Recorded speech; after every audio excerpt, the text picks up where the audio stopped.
que me acompanhou desde Gênesis deve estar emocionado. Chegamos no último livro da Bíblia, Apocalipse, capítulos 1 a 5, que nós vamos tratar nesse vídeo. Como é uma vitória ter lido 65 livros e agora nós vamos ler o último livro.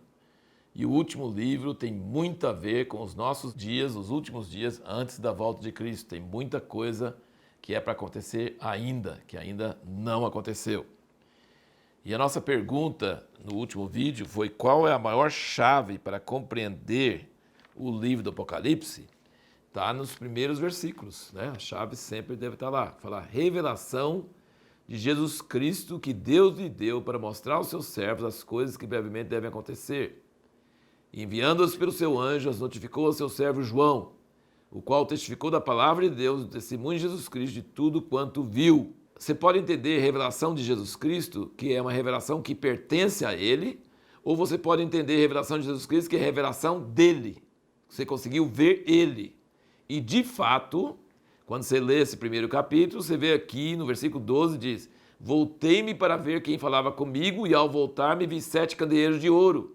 E no meio dos candeeiros um semelhante a filho de homem, vestido de uma roupa talar, cingido à altura do peito com cinto de ouro, e assim vai por diante, que era o próprio Jesus, porque no versículo 17 ele diz: quando o vi, caí a seus pés como morto. Olha, João já tinha conhecido ele como homem, mas viu ele agora na glória. Quando o vi, caí aos seus pés como morto, ele pôs sobre mim a sua destra, dizendo: não temas. Cristo ressurreto sempre fala: não temas. A gente sempre fica com temor, né? Eu sou o primeiro e o último, e o que vivo. Fui morto, mas eis aqui estou vivo pelos séculos dos séculos e tenho as chaves da morte e do Hades. Já pensou? Então, a chave do livro do Apocalipse é a própria pessoa de Jesus. Não tem jeito de entender esse livro se você não tem revelação de Jesus. E só vai entender esse livro à medida que tem maior revelação dele. E onde você encontra Jesus? No meio dos 7 candeeiros, andando no meio deles. Quem que são os 7 candeeiros? São as 7 igrejas, que vão ser as cartas aqui do capítulo 2 e 3. Então, a 7 é um número de perfeição, 7 é um número de totalidade. É claro que não são só essas 7 igrejas. Representa todas as igrejas que já existiram e que existem hoje na face da terra. Tem todo tipo de igreja aqui. Todo tipo de igreja que já existiu e todo tipo de igreja que existe hoje. Vários tipos de igreja, com várias mensagens diferentes. E onde você encontra Jesus? No meio das igrejas. Você não vai encontrar Jesus fora das igrejas. Você vai encontrar Jesus no meio das igrejas. Andando no meio das igrejas. Tem muitas igrejas que tem muita coisa errada. E ele vai dar bronca forte contra eles e até ameaçar tirar o seu candeeiro para deixar de ser igreja. Mas que ele está no meio da igreja, ele é a chave.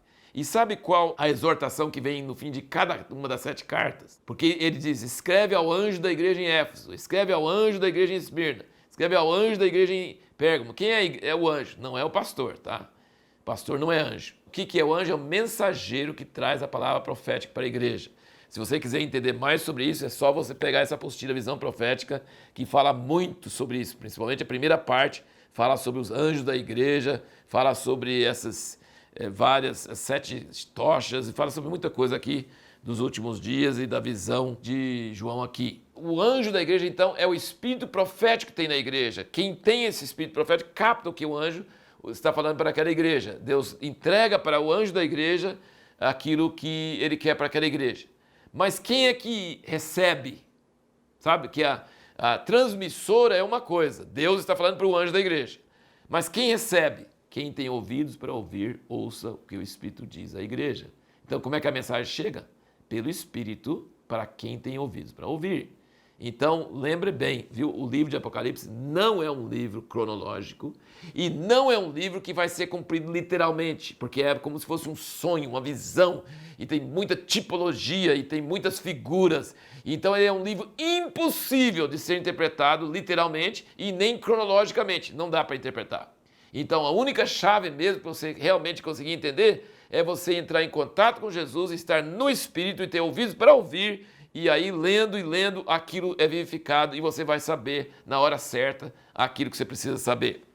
E um outro livro que eu vou indicar para vocês é 9 Divisões da Bíblia. Foi um curso ministrado pelo meu pai, John Walker, E são as 9 divisões da Bíblia, tem várias divisões, fala sobre todas elas de forma curta, mas o principal aqui no fim é Apocalipse. Ele dá 7 chaves para o livro do Apocalipse. É maravilhoso, é curto, mas dá para você abrir muitas e entender muitas coisas que falam no livro do Apocalipse, você estudando essas 7 chaves do livro do Apocalipse. E aqui então vamos colocar algumas coisas que estão mencionadas nesses primeiros capítulos, antes do 4 e 5. Eu vou falar do 4 e 5 também, que nós vamos ler de 1 a 5, mas de 1 a 3 ele está falando sobre as 7 cartas para 7 igrejas. Então, vários temas. Uma deles é que Jesus venceu a morte. Você pode ver do capítulo 1 em diante, o capítulo 1 e 2, quantas vezes ele fala que ele venceu a morte. Muito forte. Essa ênfase de Jesus. Estive morto, mas estou vivo. Aquele que morreu, mas ressuscitou. Então, assim, grande cartão de visita de Jesus é: eu sou aquele que morreu e ressuscitou. Essa é a apresentação dele. Outra ênfase sobre Satanás, menciona o nome de Satanás várias vezes nessas cartas.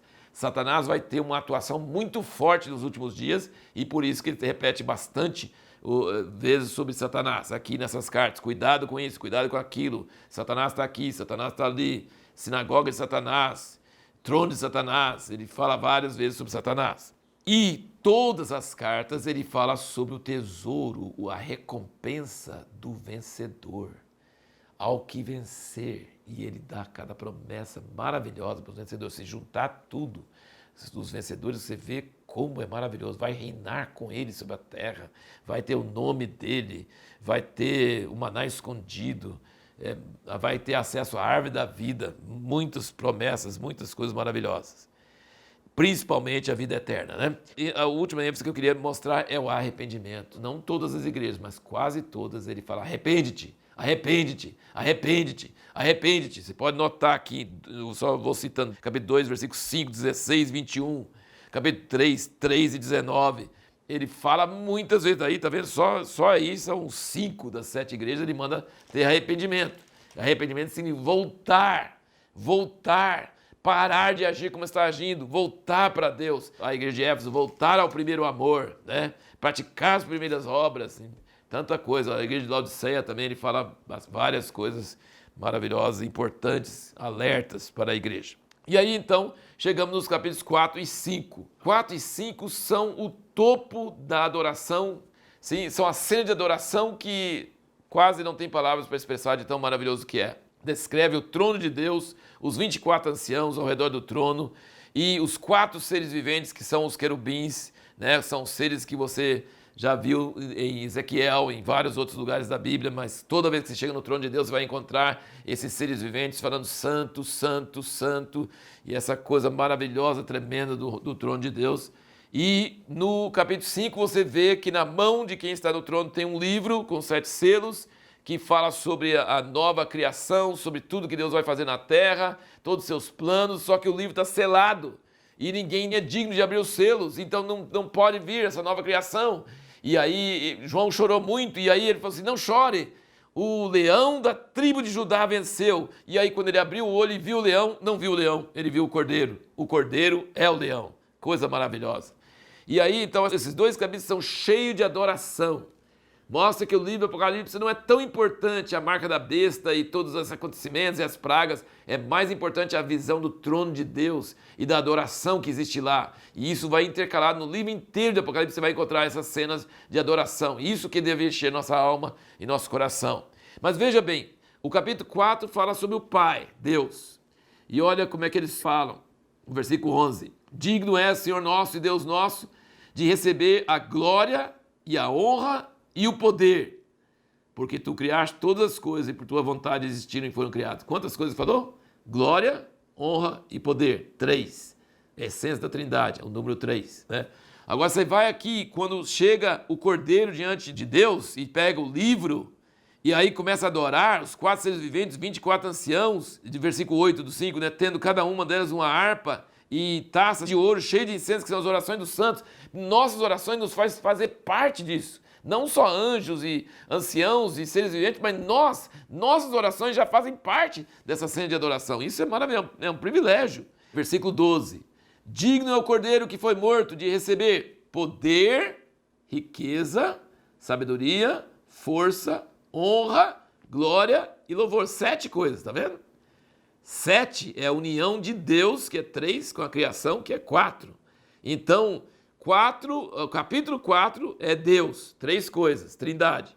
5, 7 coisas, porque é o Cordeiro que comprou para Deus homens de toda tribo, língua, povo e nação. Para o nosso Deus, fizeste reino e sacerdotes, eles reinarão sobre a terra. Isso é maravilhoso. Então essa cena de adoração é que vai começar todo o restante do livro do Apocalipse, dos capítulos 4 e 5. E a pergunta que nós vamos responder no próximo vídeo é: o que Deus mais deseja que façamos para Ele?